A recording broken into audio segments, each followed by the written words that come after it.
Hello guys, back to my channel. তোমরা সবাই কেমন আছো? আশা করছি সবাই খুব ভালো আছো, আর আমিও খুব ভালো আছি। তো দেখো, এদিকে আমি বেলা হয়ে গেছে আর এখন বিছানা গুছাচ্ছি। তার আগে আমি রান্না বসিয়ে দিয়েছিলাম ফুলকপি আলু দিয়ে আর মাছের ঝোল। তো আজকে একটু রুই মাছ নিয়েছিলাম, তো ওই মাছ দিয়েই আলু আর ফুলকপি দিয়ে ঝোল। এইদিকে বেগুন কুমড়ো ভাজা করে রেখেছি, আর একটু মাছের তেল আছে, আর এক পিস ভাজা মাছও রেখেছি, যেহেতু ওটা আমি গরম ভাতে খাই। তো গরম ভাত হয়ে যাওয়ার পর না, মানে মাছ ভাজা দিয়ে ভাত খেতে আমার খুব ভালো লাগে, তাই সেই কারণে মাছটা আগে থেকে ভেজে। তো এক পিস মাছ ভাজা দিয়ে আমি খেয়ে নেবো ওটা গরম ভাত, তোমাদেরকে তো আমি বললামও। আর আজকে একটু বেশি করেই ফুলকপি তরকারিটা করে নিচ্ছি, কারণ কি সন্ধ্যের দিকে মানে রাতের দিকে না আমার রান্না করতে খুব একটা ভালো লাগে না, শরীরটাও দেয় না, শরীরটা ভালো লাগে না, সেই কারণে আমি রান্নাটা একটু বেশি করেই করে নিই। আর এখন শীতকাল, আর শীতকালে না রান্নাগুলো থেকেও যায়। আর এমনি তো আমাদের ফ্রিজ নেই, তো গরমকালে খুব অসুবিধা হয়, দুবার করে রান্না করতে হয়। শীতকালে টুকটাক যদি আগে থেকে করে দেওয়া হয় তো থেকে যায় সেটা।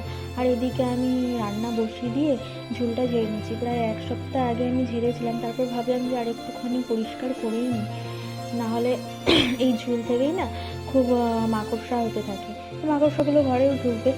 তারপরে আমার রান্না বান্না শেষ হওয়ার পরে আমি চলে এসেছি গ্যাসটা মানে পরিষ্কার করতে। তো যেই তেল মশলাগুলো থাকে না, তো গ্যাসের সাইডগুলোতে পুরো ভর্তি হয়ে থাকে, তো আমার রান্নার পরে এই জিনিসগুলো আমি পরিষ্কার করে নিই। তো দেখতেই পাচ্ছ, এদিকে আমি রান্নার এগুলো করে ভালো করে পরিষ্কার করে নিচ্ছি গ্যাসটা। গ্যাসের জায়গাটা পরিষ্কার থাকলে না মানে রান্না করতেও খুব ভালো লাগে। আর অনেক অনেক সময় হচ্ছে তেল মশলা পুরো ভর্তি হয়ে থাকে, সেই কারণে মানে বিরক্তও লাগে, নিজের বিরক্ত লাগে। আর শরীর তো সবসময় দেয় না না, আর আমি প্রতিদিন এটা করতে পারি না, প্রতিদিন যে করি তা কিন্তু না। মানে দু একদিন ছাড়া ছাড়া এটাকে আমি একটু ভালো করে পরিষ্কার করে নিই। তারপরে যখন আমার রান্না টান্না হয়ে যায় এমনি পরিষ্কারই থাকে, তারপরে একটা মানে কাপড় দিয়ে ভালো করে মুছে নিই। দেখতেই পাচ্ছ নিচগুলো আমি ভালো করে মুছে নিয়ে পুরো তেল তেল হয়ে থাকে। আর রান্নার শেষে এদিকে আমি শিলটাও আমি ভালো করে ধুয়ে নিয়েছি। ধোয়ার পরে আমার এদিকে বাসনগুলো অনেক পড়েছিল, তো বাসনগুলো আমার মাজা হয়ে গেছে, এদিকে জল ভরে নিয়েছি, বাসনগুলোও মাজা হয়ে গেছে। আর এইদিকে কাজ করতে করতে দেখলাম যে ওদিকে ছাদ থেকে শুনতে পাচ্ছিলাম যে একটা কুকুর বাচ্চা খুব চিল্লাচ্ছে। আমি ভাবছিলাম যে এত কেন চিল্লাচ্ছে, একবার করে উঁকি মেরে দেখি, দেখলাম যে ট্রেনে পড়ে গেছে, উঠতে পারছে না, তাই চিল্লাচ্ছে। আর কেউ নেই যে ওকে তুলবে, আশেপাশে কেউ ছিলও না। তারপরে আমি ভাবলাম যে তাই যাই ওর কাছে, গিয়ে ওকে একটুখানি হেল্প করি। ওর মাটাও ছিল এখানে দাঁড়িয়ে, ওর মাটা দেখছে। যাই হোক, সাইকেলটা আছে বলে হয়তো ওর মাটাও মানে এসে তুলতে পারছে না, নাহলে ওর মাই তুলে দিত।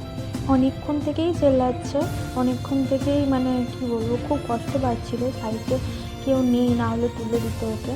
তো আমি ভাবলাম যে যাই ওর কাছে একটুখানি সাহায্য করি। তারপরে দেখো উঠে পড়েছে পাইপটা ধরে, একটা রড ছিল, তো ওটা দিয়ে আমি ওকে তোলার চেষ্টা করলাম। আর ওর মা দেখো ওকে পেয়ে কতটা খেলছে, মানে খুশি হয়েছে, তাই দুজনে খেলছে।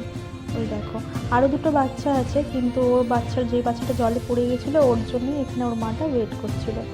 তারপরে আমার সন্ধে হয়ে গেছে, আর সন্ধ্যের সাথে সাথে জানোই তো একটুখানি চা না হলে ভালো লাগে না। আমি এখন লাল চা আবার খাওয়া শুরু করেছি, দুধ চা লাল চা দুটোই খাই। মানে এখন হচ্ছে একদিন দুধ চা খেয়েছিলাম, আর দুধ চা খাওয়ার পর না মানে শরীরটা খুব খারাপ করেছিল, তারপর থেকে আমি লাল চা আবার খাওয়া শুরু করে দিয়েছি। এমনটা নয় যে আমার প্রচণ্ড মানে চায়ের নেশা আছে, এমনটা না, মাঝে মধ্যে যখন ইচ্ছা করে তখনই খাই।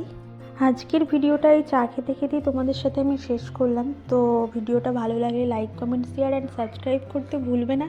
আর আমার চ্যানেলে যদি নতুন হয়ে থাকো তো একটা সাবস্ক্রাইব করে প্লিজ পাশে থেকো। আর আজকের মতন টাটা।